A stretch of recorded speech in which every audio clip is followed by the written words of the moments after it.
because they get to celebrate, being American. It's and serve the community. And serve the community, yeah. And so Bristol's a big parade and things like that. And but nowadays the kids kind of only do one parade. But back in the day, my age out here, we did 5 parades. 5 different parades. Yes, 5 parades. So is that, march your parade, jump in the bus, horn in your lap, and get off the bus at the next parade? I mean, it seems like every little town and outside of, not Rosemont, but Des Plaines, Schaumburg, Hoffman Estates, everybody, all those little places had 4th of July parades, and everybody was there, except for Phantom. Phantom only did 1, and maybe I remember it slightly differently what it was, but Well, I mean, that special relationship between Phantom and the Cavaliers has persisted for many years. Let's put it that way. Let's put it that way. All right, let's take a look at some of the corps that we're going to see today. We're at DCI. We're in Minnesota for the show tonight. First up, we have Chops and Governors. We get to see some of those DCA all-age corps. So you're going to see everything from teenagers up through all age. This is early for them too. So let's make sure we keep that in mind because their championships aren't until much later. Yeah, exactly. So their shows may look a lot like what we were seeing a couple weeks ago from the DCI folks. Yes. And then those will be followed by some of our open class groups: Shadow, Colt Cadets, River City Rhythm, Legends, and then Minnesota Brass right before our intermission. Then after intermission, we'll get the world-class corps, and we'll start off with Genesis from right here in Austin, Texas. We'll have the Colts, the Madison Scouts, the Blue Stars, Crossmen, Phantom Regiment, the Cavaliers, and then the Blue Devils. And then a very special performance by tonight's hosts, the Marine Drum and Bugle Corps. Speaking of America, yeah. Go America. They are garrisoned in Washington, D.C., but they'll be performing tonight at the show. And I believe they are also the show sponsors. Oh, wow. So that'll be pretty neat to see their routine. They've modernized quite a bit in the last few years. Yeah, quite a bit, actually. Pretty impressive. Yeah, it'll be fun to watch those guys, some of the best performers in the world, of course.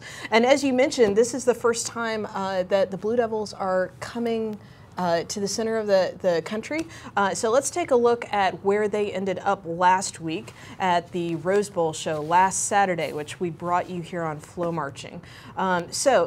David, when you look at the scores, the visual, the 3 main captions, if you will, visual versus music, and finally GE. They're all 3 really solid. I mean, it doesn't appear as though they have a weakness. You know what I'm saying? Which is, seems to be their thing. So, but great way to be successful is not have any weaknesses. And especially the GE numbers. Yeah, that's a really great GE number. So general effect, it's kind of how all the stars align, if you will, within a show, how the music and the visual complement each other to create an emotional effect or to get a message across. All of that adding up to that total of 77. And what's interesting, David, is that in the drum corps world, we kind of know that the West Coast scores early tend to, we think of them as the inflated scores, and the East Coast scores tend to be slightly depressed. Although we will say that DCI has done a lot to improve numbers management and judge training, but even still, it'll be interesting to see when Blue Coats are up on top and Cavies are hot, how that Blue Devil scores persist. It's going to be interesting because they get to go on back to back tonight, and the scores they're based on lots of different factors: who's seeing it, like who's judging it, and then also contest dynamics, whether Santa Clara went first or Blue Devils went first, or whether it was a windy environmental challenge night for them, or things like that. So there's lots of things that play into it. So it'll be interesting, and we'll see some more from that in numbers in a second. When we get to the rankings and things like that. Yeah. So before we get too in depth into the horse race, let's take a look at something. The Cavaliers sent in something for your enjoyment. I'll give you 4. We come in on D major. 3. So things were going really well for the Cavaliers brass the first couple weeks of spring training, and then FloMarching started posting these videos of guard throwing things in slow motion, and Kevin and Mike saw it, and kind of went down from there. We haven't really taught anything in like 3 weeks. I said, what are you talking about? And then as he went on, it started to make sense. And then from that point, we started meeting every month and spinning. The thing with Mike and Kevin, we can't get them to do anything They leave after the run-throughs. Gosh, you know, I wish I had that same kind of work ethic that they have. Rehearsing after every single block. Man, I don't know. Just never felt more alive than when I catch a really solid 6. They're useless in the morning. Hey Mike, here's your stick.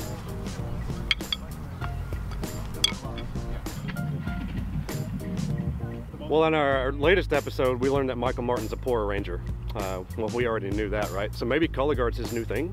私は彼らが何をやってるかよくわからない。でも、Michael and Kevin, #1! Is the brass clarity and power suffering because of our newfound? Yes, maybe. But you know what? We love it.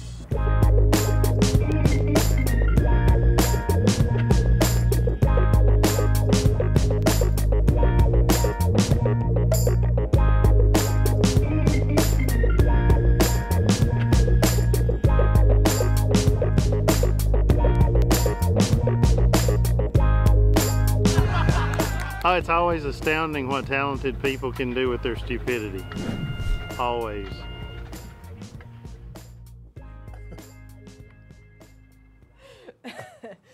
And to be fair, David, these folks have been on the road for a few weeks. That is true. And the good thing with the Cavaliers, I know, like for myself, they all tend to spin. I'm generally known as a color guard visual person, but I actually played euphonium. I've never really spun before. See, so. I was shocked when I found that out. Yeah. So the only thing I'd say, you know, Michael Martin, he's Boston Symphony. Hello, you know, but that wasn't a 6. Just saying. And you heard it from David Duffy. All right, David. So let's see what other light you can cast upon all things DCI. Let's take a look at where the cores are sitting so far after our few initial weeks of competition. These are the DCI core rankings formed by averaging the last 3 scores. As we mentioned, these averages are going to be a little odd because some cores only have had 1 show so far this week due to the parades. Yeah. So that's really important to look at it. The first number is the average, and then the last number is the most recent. So I think that one's really kind of the one to look at for a guideline. Yeah, absolutely. And so Blue Coats on top at this early point in the season. Yeah, I think they're the real deal. I really do. I think they have a great show. I think you know, clearly one of the best vocalists I've ever heard on the field. I mean, just wow. But really enjoyed them a lot. Yeah, absolutely. And then Carolina Crown coming in a not too distant 2nd, and Boston Crusaders, wow, 3rd. That core has come a long way in the last couple of years, haven't they? Yeah. Yeah. And then Blue Devils sitting at 4th. It'll be interesting to see whether that changes in the very near future. Yeah. They're going to be with, like I said, the Cavaliers tonight, and they'll start to get scores that are more relative to the rest of the cores that have seen each other at least once or twice. So you mentioned, before we get any farther in the scores, you mentioned the phrase contest dynamics earlier. What does that mean? Well, it just basically anything kind of goes into it. It's like who's at the show, which cores? Yeah, what order they perform in, you know, and basically who's judging it. Yeah, whether a judge has seen that core before and has had a chance to have critique with the staff.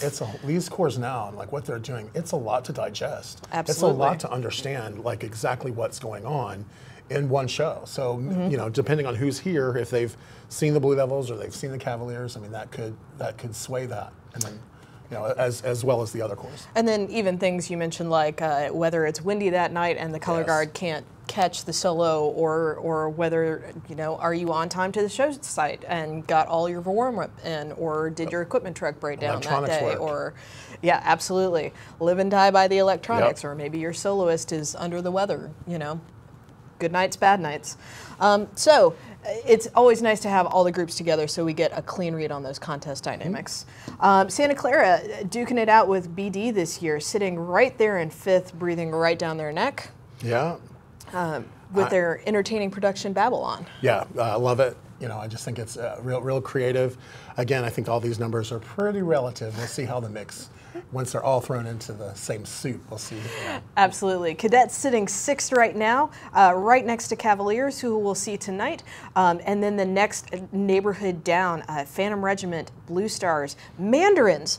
Oh my goodness, the Mandarins sitting at 10th. Yeah. How about that, David? They're the real deal. I mean, like I got to see their show earlier this week, and I mean, I just really enjoy it. I just think that there's some staff there that have a different voice, and it's always great when a different voice gets heard, in this activity. And then we're rounding out the top 12 with Blue Knights, Spirit of Atlanta, Crossman. If you look at their most recent score, maybe the average not quite. That's a big jump from 69 to 72 even. I think they're one of the ones that you look at the most recent number. I think that that average doesn't show exactly where they fit. And you can see on this graph that the Phantom Crossman and Blue Stars have all been kind of neck and neck for the last couple of shows. Yeah, my one observation about that, it seems like Blue Stars and Crossman have kind of been steady, and then there's a kind of a big jump there for Phantom Regiment. Yeah, from one night to another. From the 5th so to maybe the they 6th. added something, and we're going to see something a little special from them. I don't know, or maybe again contest dynamics. Yep, it'll be interesting to see with those three groups finally all together how that neighborhood opens up or closes, how those groups sort out, and how they trade within the captions. Yeah, absolutely. And speaking of, we have video of all three of those groups that our FloMarching staff has been out collecting for your enjoyment and watching pleasure. We're going to go first with a brass warm-up from Phantom. Next, you'll check out the Crossman Battery. And then last but not least, some visual warm-up from the Blue Stars.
Hey, I hope you guys enjoyed that.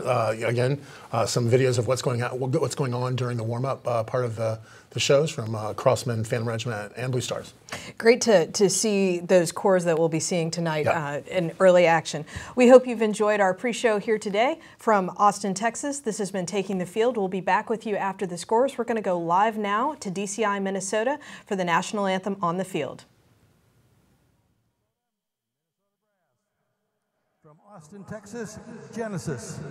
From Dubuque, Iowa, the Colts. From Madison, Wisconsin, the Madison Scouts. From La Crosse, Wisconsin, the Blue Stars. From San Antonio, Texas, the Crossmen. From Rockford, Illinois, Phantom Regiment. From Rosemont, Illinois, the Cavaliers. And from Concord, California, the Blue Devils. Today's national anthem is performed by Mini Brass, which is a smaller version of Minnesota Brass that performs in parades and in other fundraising opportunities throughout the year. All of these members have performed in Minnesota Brass for a very long time, representing more than 250 years of drum corps experience combined. Please rise for the playing of our national anthem.